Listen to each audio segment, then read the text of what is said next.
तो आज की इस क्लास में हम लोग डिस्कस करने वाले हैं बिहार डीएलएड के बारे में। ठीक है, एक इम्पोर्टेंट जो नोटिफिकेशन आया हुआ है 2025 के लिए, इसी को हम लोग डिस्कस करने वाले हैं। सबसे पहले समझेंगे कि जो बिहार डीएलएड है, ठीक है, 2025 में एंट्रेंस एग्जाम के लिए इसका फॉर्म आया हुआ है और ये फॉर्म जो है ना 10 तारीख को रिलीज हुआ था और 11 तारीख से इसका ऑनलाइन फॉर्म हो रहा है, फॉर्म का आवेदन हो रहा है। तो इसमें हम लोग डिस्कस करने वाले हैं कंप्लीट डीएलएड के बारे में कि डीएलएड क्या है, डीएलएड करने से आप कौन कौन से जॉब कर सकते हैं, ये क्यों आपके लिए इम्पोर्टेंट है, डीएलएड किस बेसिस पे होता है। ठीक है, इन सारी चीजों के बारे में हम लोग डिस्कस करने वाले हैं।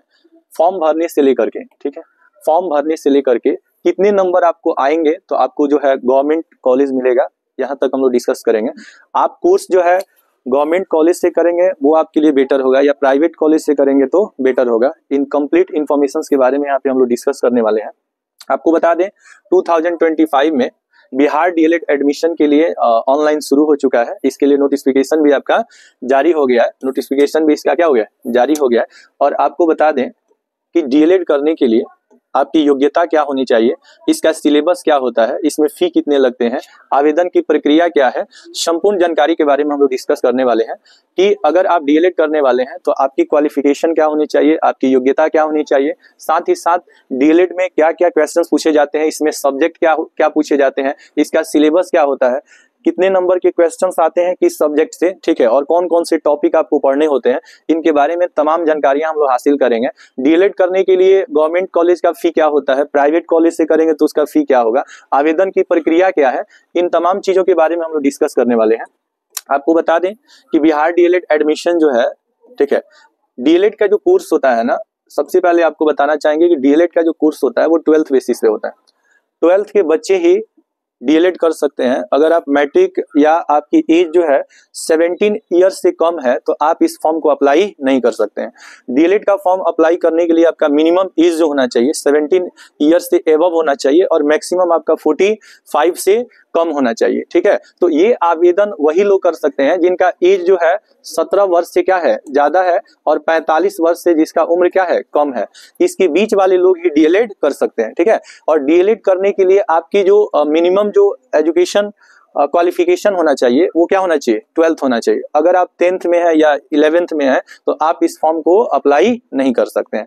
सबसे पहले आपको बता दें कि 12th के बाद अगर आपका सपना जो है एक सरकारी टीचर बनना है या एजुकेशनल डिपार्टमेंट में अगर आप जाना चाहते हैं तो आपके पास जो है ये सब डिग्री होना चाहिए, बिहार डीएलएड का डिग्री होनी चाहिए। आप चाहे तो डीएलएड भी कर सकते हैं, चाहे तो बीएड भी कर सकते हैं, बट आपको बता दें कि 12th बेसिस पे आपका बीएड नहीं होता है। बीएड जो होता है वो ग्रेजुएशन बेसिस पे होता है। अगर आपके पास ग्रेजुएशन है तो ही आप बीएड कर सकते हैं, लेकिन अगर आपको डीएलएड करना है तो डीएलएड के लिए आपका मिनिमम क्वालिफिकेशन जो होता है वो 12th पास होता है। बात समझ में आ रही है? अगर आपके पास ग्रेजुएशन का डिग्री है तो आप बीएड कर सकते हैं, अगर ग्रेजुएशन का डिग्री आपके पास नहीं है तो आप बीएड नहीं कर सकते हैं। तो उसकी जगह पे आप किसका क्या कर सकते हैं, डीएलएड कर सकते हैं। इंटर बेसिस पे आप क्या कर सकते हैं, डीएलएड कर सकते हैं। आपको बता दें कि सत्र 2025-27 के लिए आवेदन शुरू हो गया है और इसके लिए क्या क्या आपको आवेदन के लिए क्या क्या इंपॉर्टेंट जो डॉक्यूमेंट है इसके बारे में भी हम लोग डिस्कस करने वाले हैं कि अगर आप फॉर्म को अप्लाई करना चाहते हैं तो ये जरूरी जो दस्तावेज है जिसको इंपॉर्टेंट डॉक्यूमेंट्स बोलते हैं, रिक्वायर्ड डॉक्यूमेंट्स बोलते हैं, इसके बारे में भी हम लोग डिस्कस करने वाले हैं। तो आइए सबसे पहले समझते हैं कि ये डीएलएड क्या होता है, डीएलएड का पूरा नाम क्या होता है। सबसे पहले ये जो देख रहे हैं ना डीएलएड, ये डीएलएड शॉर्ट फॉर्म है किसका, डिप्लोमा इन एलिमेंट्री एजुकेशन का। ठीक है, डिप्लोमा इन एलिमेंट्री एजुकेशन को ही शॉर्ट में हम लोग क्या कहते हैं, डीएलएड कहते हैं। डी से आपका डिप्लोमा होता है, ई से एलिमेंट्री होता है और ईडी से आपका एजुकेशन होता है। तो आप समझ गए होंगे कि डीएलएड का पूरा नाम डिप्लोमा इन एलिमेंट्री एजुकेशन होता है। ये क्या होता है, तो आपको बता दें कि डीएलएड जो होता है ये 2 साल का कोर्स होता है। ठीक है, 2 ईयर फुल टाइम कोर्स होता है, ये 2 साल का कोर्स होता है जिसमें आपको चाइल्ड डेवलपमेंट के बारे में, बच्चों का सर्वांगीण विकास कैसे होगा और साथ ही साथ पठन पाठन कैसे कराते हैं बच्चे, कैसे आपकी बातों को अच्छी तरह से समझेंगे, उसका कैसे डेवलपमेंट होगा। तो यह एक शैक्षणिक जो होती है, एक शैक्षणिक प्रमाण पत्र जो आपको जारी करता है क्या, डीएलएड। आपको बता दें कि यह जो कोर्स होता है डीएलएड का ये 2 साल के लिए होता है। आप याद रखेंगे बीएड भी 2 साल के लिए ही होता है, बीएड भी आपका 2 साल के लिए भी होता है और डीएलएड भी 2 साल के लिए होता है। तो कोई आदमी बीएड करेगा तो क्या फायदा होगा, डीएलएड करेगा तो क्या फायदा होगा। आपको बता दें कि डीएलएड जो होता है ना, ये प्राइमरी जो स्कूल के जो बच्चे होते हैं उनको पढ़ाने के लिए किया जाता है, प्राइमरी और अपर प्राइमरी। यानी कि अगर आप डीएलएड करते हैं तो क्लास 1 से लेकर के 8 तक के बच्चों को ही पढ़ा सकते हैं। अगर आपको हायर स्कूल में पढ़ाना है, जैसे हाई स्कूल में 9th 10th में आपको पढ़ाना है या हायर सेकेंडरी 11th 12th में पढ़ाना है, तो उसके लिए डीएलएड मान्य नहीं होता है। तो वहां जरूरत पड़ती है किसकी, बीएड की। तो बीएड जो व्यक्ति करता है, ठीक है, बीएड के बाद भी आपको एस्टेट करना होता है और उसके बाद आप जो है एलिजिबल होते हैं किसके लिए, 11th और 12th के लिए। बीएड का फी जो होता है ना, डीएलएड से लगभग, अगर आप प्राइवेट अगर किसी कॉलेज से बीएड वगैरह करते हैं तो उसकी फी जो होती है 2 से 2.5 लाख रुपए होती है अगर आप बीएड करना चाहते हैं। वहीं पे अगर आप डीएलएड करना चाहते हैं और आप अगर एंट्रेंस निकाले हुए हैं तो आपकी जो फी होती है डीएलएड के लिए, वो आपका 20 से 25 हजार रुपए होती है। 20 से 25 हजार रुपए में ही आप क्या कर लेते हैं, 20 से 25 हजार रुपए में ही गवर्नमेंट कॉलेज से आप क्या कर लेते हैं, डीएलएड कर लेते हैं। अगर आप एंट्रेंस देते हैं, आपका एग्जाम बेटर हो, अगर आपका मार्क्स बेटर होता है, अच्छे रैंक आप लाते हैं, तो आपको गवर्नमेंट कॉलेज मिलता है। और गवर्नमेंट कॉलेज का जो फी होता है वो प्राइवेट कॉलेज से बहुत ही कम होता है।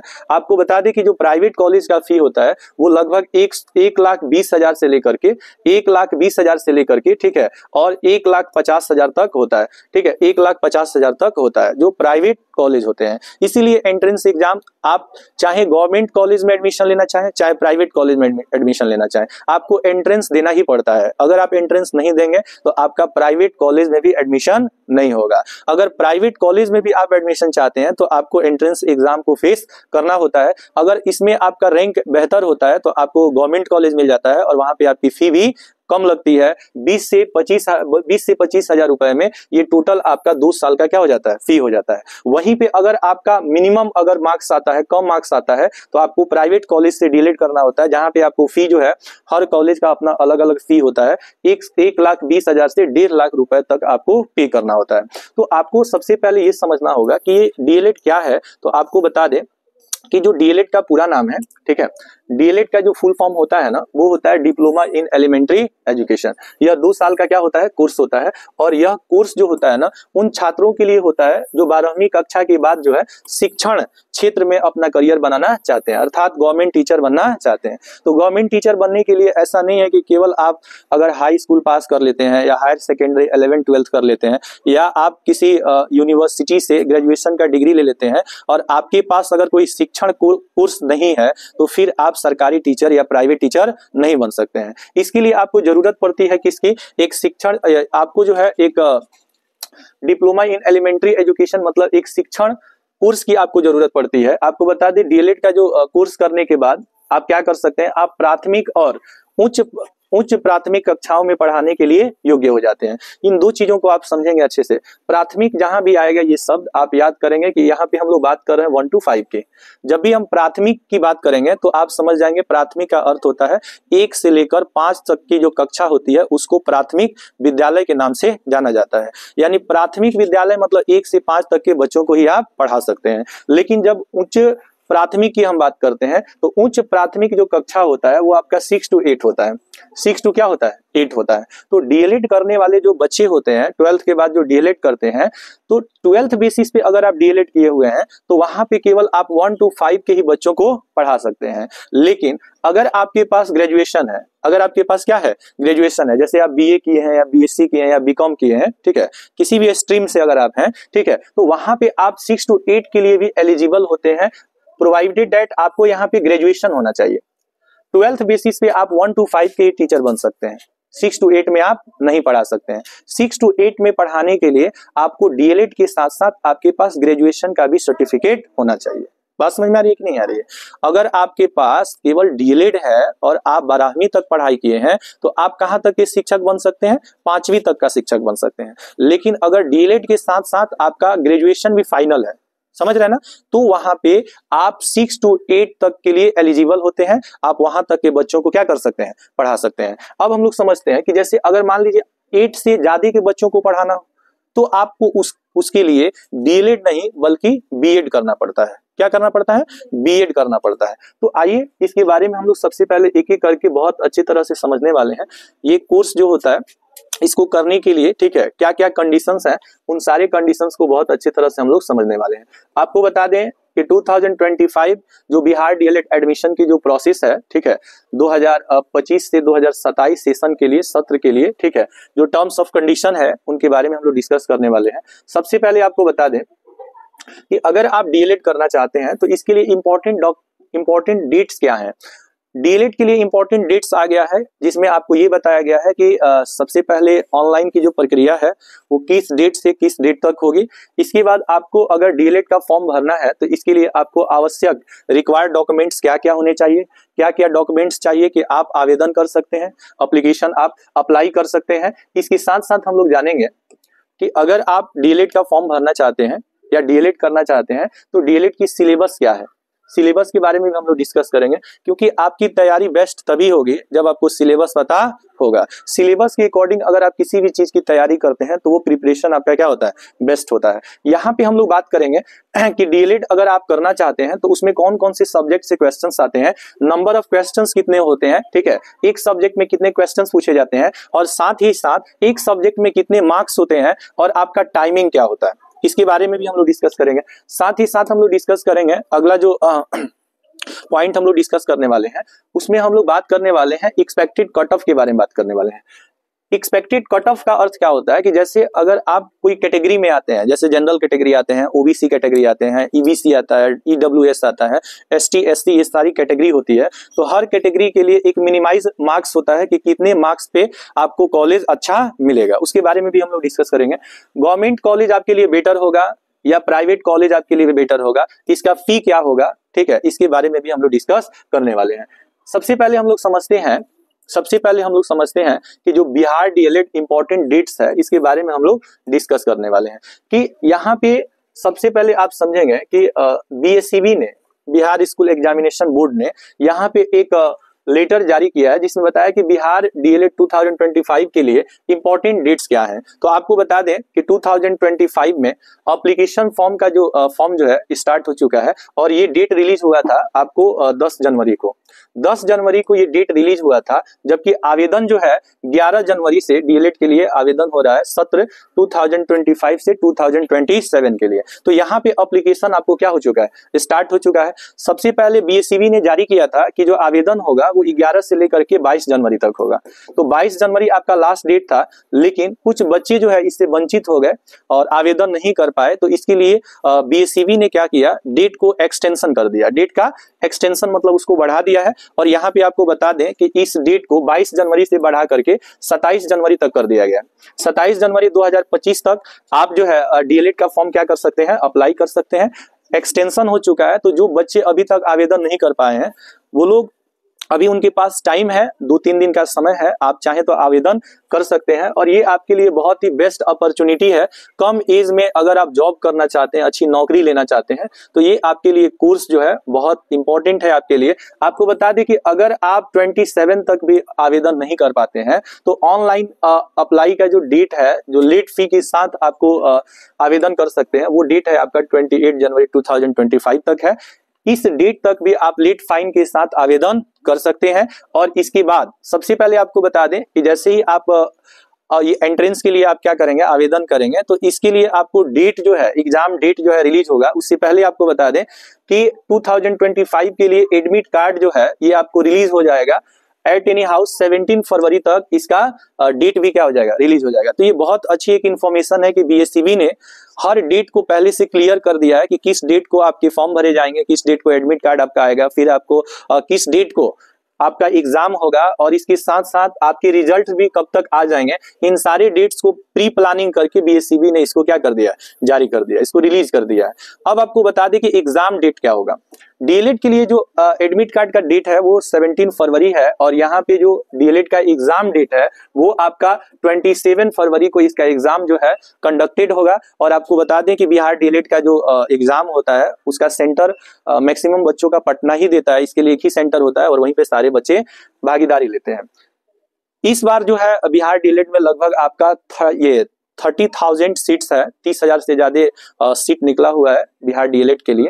तो ये बहुत अच्छी अपॉर्चुनिटी है आपके लिए। साथ ही साथ आपको बता दें कि एग्जाम के बाद जो आंसर की, ठीक है, आंसर की जो है बिहार डीएलएड का आएगा, उसका डेट भी क्लियर है, 25 मार्च तक इसका आंसर किया जाएगा। और साथ ही साथ रिजल्ट की अगर हम बात करें तो 15 अप्रैल 2025 के पहले तक आपका बिहार डीएलएड 2025 का रिजल्ट भी क्या हो जाएगा, रिलीज हो जाएगा। तो इस डेट को आपको क्या हो जाएगा, इस डेट को आप जो एग्जाम देंगे उसका रिजल्ट भी क्या हो जाएगा, रिलीज हो जाएगा कि आपने जो है परीक्षा में कितना अंक आपने हासिल किया है। अब यहाँ पे हम लोग बात करने वाले हैं कि अगर आप बिहार डीएलएड का फॉर्म अप्लाई करना चाहते हैं एंट्रेंस एग्जाम के लिए, तो इसके लिए रिक्वायर्ड डॉक्यूमेंट्स क्या हैं।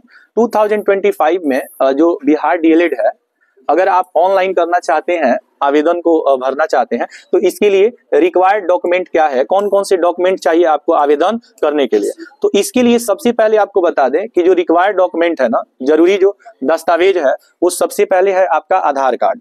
आपके पास आधार मोस्ट है, अगर आपके पास आधार कार्ड नहीं है तो आप जो है इसका आवेदन नहीं कर सकते हैं। सेकंड जो चीज है वो है आपका आवासीय, जिसको आप रेजिडेंस कहते हैं। आवासीय का मतलब आपके पास निवास प्रमाण पत्र होना चाहिए। अगर आपके पास निवास प्रमाण पत्र नहीं है तो आप आवेदन नहीं कर सकते हैं। तो पहली चीज आधार कार्ड आपके पास होनी चाहिए, दूसरा आवासीय निवास होना चाहिए, तीसरा पासपोर्ट साइज आपका फोटो होना चाहिए, ठीक है, चौथा आपका कास्ट सर्टिफिकेट, जिसको जाति प्रमाण पत्र कहते हैं, तो कास्ट सर्टिफिकेट भी आपके पास होनी चाहिए, ठीक है।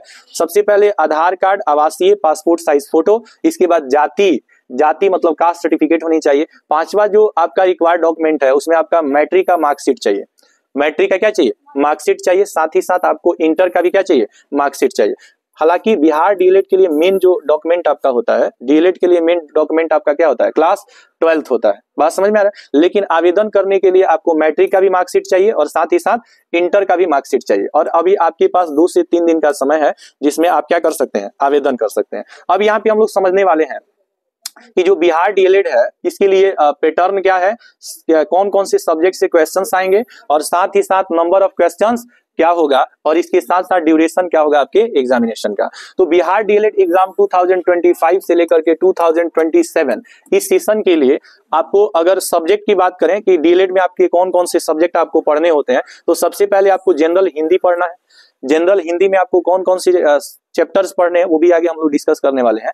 अगर देखिए यहाँ पे 2 कंडीशन है कि या तो आप अगर उर्दू से करना चाहें तो यहाँ उर्दू ले सकते हैं या हिंदी ले सकते हैं, इनमें से आपको एक का चयन करना होता है, ठीक है। तो पहले जनरल हिंदी से आपके नंबर ऑफ क्वेश्चंस जो होंगे वो 25 होंगे, और एक क्वेश्चन एक नंबर का होता है, यानी कि अगर मार्क्स का बात करें तो ये 25 क्वेश्चंस होंगे, 1 मार्क्स के होंगे, तो टोटल आपको यहाँ पे 25 नंबर मिलने वाला है। और आपको बता दें कि आपका जो एग्जाम का ड्यूरेशन होगा, ठीक है, 1 आवर 15 मिनट्स होगा, 1 आवर 50 मिनट्स होगा, 1 आवर 50 मिनट, 1 आवर 50 मिनट का आपका क्या होगा, एग्जाम होगा। इसके साथ साथ आपको बता दें कि सबसे पहले जनरल हिंदी से क्वेश्चन आपको पूछे जाएंगे, और जनरल हिंदी के बाद आपको मैथमेटिक्स से क्वेश्चन पूछे जाएंगे। तो मैथमेटिक्स से क्वेश्चंस क्या होंगे, मैथमेटिक्स से भी आपके 25 क्वेश्चंस होंगे, 25 नंबर के क्वेश्चंस होंगे, मैथमेटिक्स से क्वेश्चंस होंगे। साइंस से आपको 20 क्वेश्चंस होंगे। साइंस से कितने क्वेश्चंस होंगे, 20 क्वेश्चंस होंगे, और ये 20 मार्क्स का होगा। सोशल स्टडीज जो एसएसटी होता है आपका, एसएसटी होता है, ये भी आपका 20 क्वेश्चंस होंगे और ये 20 नंबर के होंगे। 150 मिनट्स आपको मिलता है ड्यूरेशन, 150 मिनट्स आपका ड्यूरेशन होता है। आपको जो है 1 घंटा 50 मिनट मिलता है, और इसमें आपको 150 क्वेश्चंस भी करने पड़ते हैं। 150 क्वेश्चंस आपको करने पड़ते हैं, ठीक है। आपको बता दें कि यहाँ पे आपको बता दें कि जनरल जो इंग्लिश है, यहाँ से भी क्वेश्चंस आपके पूछे जाएंगे, जनरल हिंदी और जनरल इंग्लिश। ग्रामर से क्वेश्चंस पूछे जाएंगे, 20 नंबर का ये क्वेश्चंस होगा, 25 नंबर का वो होगा, यानी कि केवल ग्रामर सेशन से आपको जो है 45 नंबर के क्वेश्चंस आपके डीएलएड में पूछे जाएंगे। इसके बाद रीजनिंग से क्वेश्चंस आपके 10 होंगे। टोटल नंबर ऑफ अगर क्वेश्चंस की अगर हम बात करें ना, तो टोटल नंबर ऑफ क्वेश्चंस क्या होगा, टोटल नंबर ऑफ क्वेश्चंस 120 होगा, ठीक है, और टोटल मार्क्स आपका 120 होगा, ठीक है। लेकिन आपको जो टाइमिंग मिलेगा ना, टाइम जो मिलेगा वो 1 आवर 50 मिनट्स का मिलेगा, ठीक है, 1 आवर 50 मिनट्स का। अब यहाँ पे हम लोग डिस्कस करने वाले हैं कि जो आपके डीएलएड के लिए जो सब्जेक्ट है, ठीक है, पहले तो आपको यहाँ से पूछेगा सामान्य हिंदी, क्या पूछेगा, सामान्य हिंदी या सामान्य उर्दू, जनरल हिंदी या जनरल उर्दू से प्रश्नों की संख्या 25 होगी और अंक भी आपको कितने मिलेंगे, 25 मिलेंगे। साथ ही साथ आपके जो मैथमेटिक्स होंगे 25 क्वेश्चन होंगे, 25 नंबर के होंगे।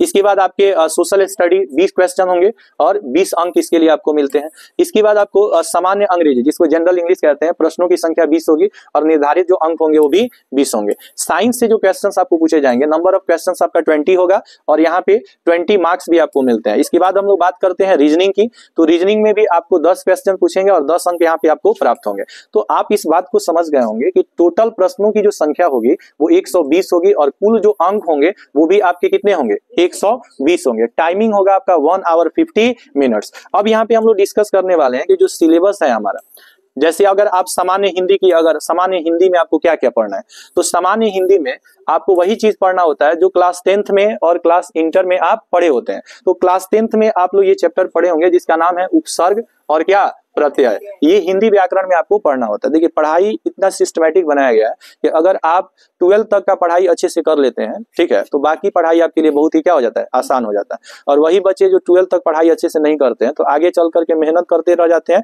और उनको बहुत मतलब समझ लीजिए बहुत समय के बाद, माने एज एक्सपायर के समय उनको नौकरी ढूंढना पड़ता है, समझ रहे हैं ना। अगर वही आप 9th 10th 11th 12th 4 साल अपना समय अगर पढ़ाई में अच्छे से लगा देते हैं तो आप लोग ऑलरेडी देखते हैं कि उपसर्ग चैप्टर भी हम लोग पढ़े हुए हैं, प्रत्यय चैप्टर पढ़े हुए हैं, पर्यायवाची शब्द पढ़े हुए हैं, संधि और संधि विच्छेद पढ़े हुए हैं।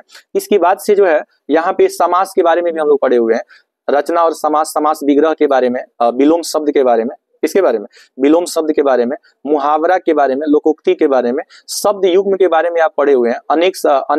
अनेकार्थ शब्द का मतलब क्या, अनेकार्थ शब्द मतलब जिसके अनेक शब्दों के बदले एक शब्द या पर्यायवाची शब्द के बारे में भी आप लोग पढ़े हुए हैं। तो ये चीज आपको जनरल हिंदी से क्वेश्चन पूछता है। क्या क्या पूछेगा, पहला चैप्टर आपका क्या होगा, पहला चैप्टर आपका होगा उपसर्ग, उपसर्ग होगा, दूसरा प्रत्यय, पर्यायवाची शब्द होगा, संधि से क्वेश्चन पूछे जाएंगे, ठीक है, हल्ला नहीं करो। इसके बाद समास, समासिक पद से क्वेश्चन आएंगे। इसके बाद आपको समास विग्रह से क्वेश्चन आएंगे, जैसे समास विग्रह आपको पूछ देता है कि समास विग्रह क्या है। इसके बाद आपको विलोम शब्द जिसको विपरीतार्थक शब्द के नाम से भी जानते हैं, विपरीतार्थक शब्द के बारे में पढ़ना है, मुहावरा और लोकोक्ति के बारे में पढ़ना है, शब्द युग्म के बारे में पढ़ना है जिसको आप पेयर वर्ड्स कहते हैं, और इसके बाद आपको अनेकार्थ शब्द, ठीक है। इन सारी चीजों को एक एक करके हम लोग पढ़ेंगे भी, जनरल इंग्लिश और जनरल हिंदी, ये दो सब्जेक्ट को हम लोग अच्छे से कवर भी करेंगे। अब यहाँ पे मैथमेटिक्स में देखेंगे कि मैथमेटिक्स में आपको कहाँ से क्वेश्चंस पूछे जाते हैं। तो मैथमेटिक्स में जो क्वेश्चंस आते हैं उसमें पहला जो चैप्टर होता है वो नंबर सिस्टम से क्वेश्चन पूछा जाता है, ठीक है।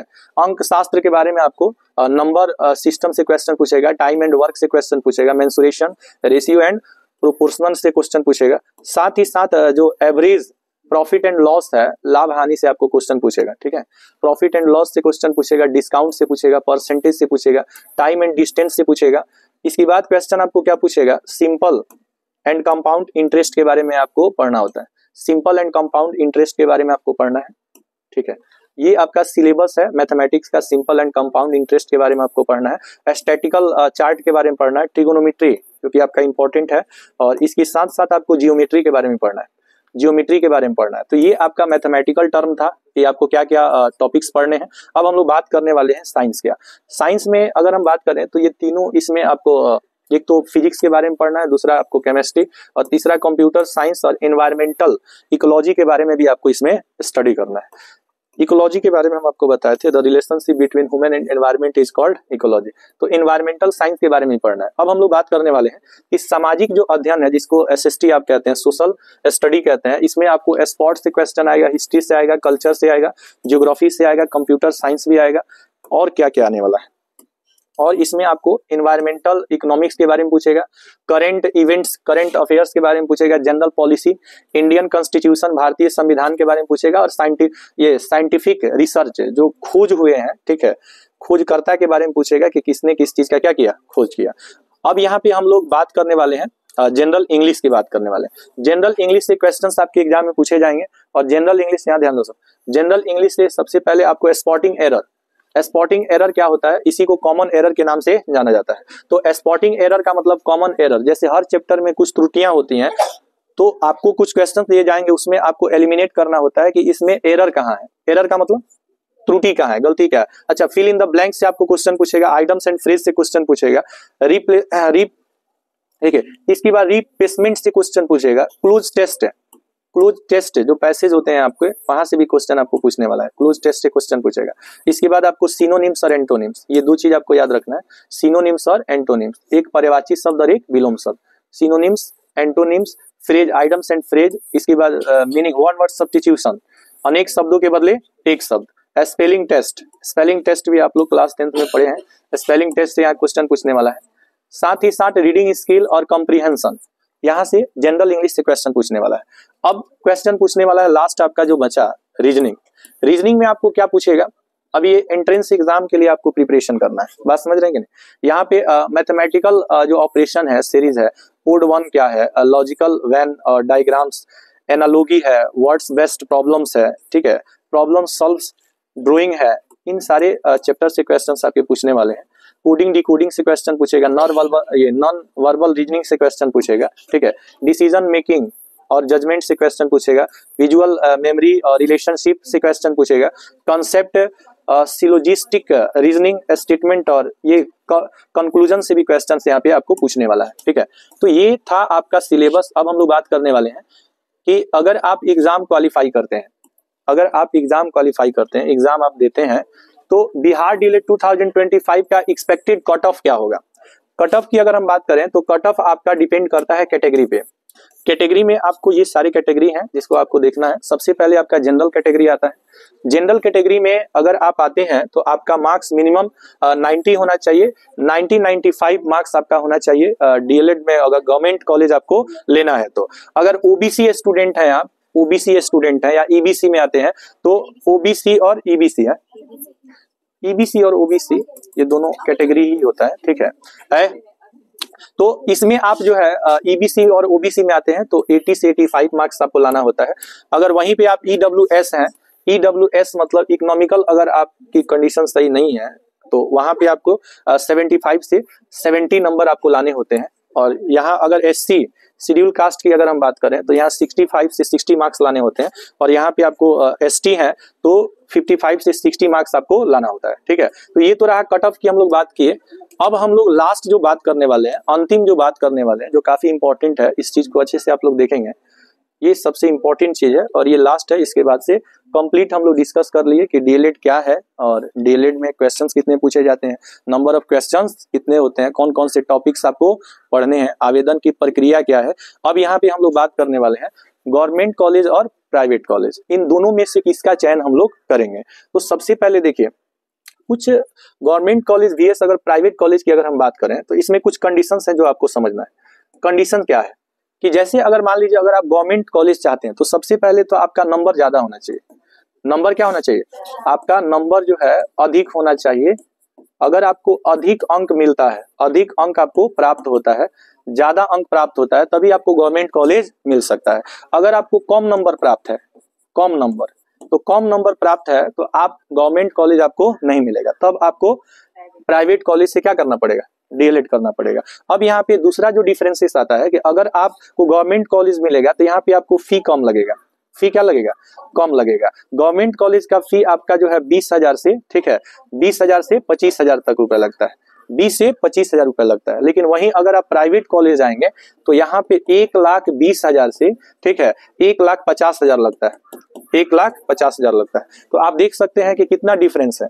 यहाँ से 20-25,000 रुपए में आपका कोर्स कंप्लीट हो जाता है और यहाँ पे आपको 1,20,000 से 1,50,000 रुपए देना होता है। अच्छा, दूसरा चीज है कि अगर आप कंप्लीटली, अगर केवल आप स्टूडेंट हैं, आप केवल पढ़ाई कर रहे हैं, कोई जॉब नहीं कर रहे हैं, तो उस केस में आपके लिए गवर्नमेंट कॉलेज बेटर होता है, क्योंकि आप डेली यहाँ पे क्लास कर सकते हैं, क्योंकि आपको क्लास भी करना होता है। जैसे ही डीएलएड एग्जाम आप क्रैक कर लेंगे, एडमिशन लेंगे, तो वहाँ 2 साल की आपको पढ़ाई भी करनी पड़ती है। तो यहाँ पे आपको रेगुलर जाना पड़ता है, रेगुलर क्लास करना पड़ता है, ठीक है। जबकि आप अगर प्राइवेट कॉलेज में एडमिशन लेते हैं तो आप इरेगुलर, ठीक है, इरेगुलर रह करके भी यहाँ पे आप क्लास कर लेते हैं, अपना डिग्री कंप्लीट कर लेते हैं। लेकिन यहाँ पे आपको पढ़ना पड़ता है और यहाँ पे आपको क्या करना पड़ता है, यहाँ पे आपको क्या करना पड़ता है, रेगुलर क्लास करना पड़ता है, बात समझ रहे हैं ना। गवर्नमेंट कॉलेज आपको मिलता है तो फी कम लगता है, नंबर अधिक होना चाहिए। साथ ही साथ आपको बता दें कि जो प्राइवेट कॉलेज होते हैं, प्राइवेट कॉलेज का जो फी होता है ना वो डिफरेंट होता है, डिफरेंट फी होता है इसका।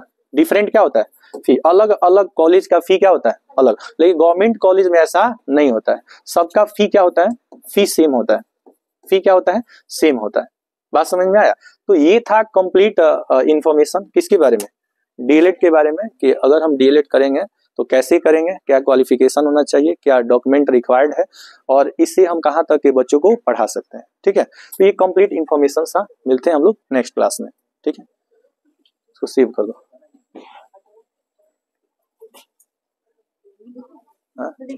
छोड़ो छोड़ो तुम छोड़ो।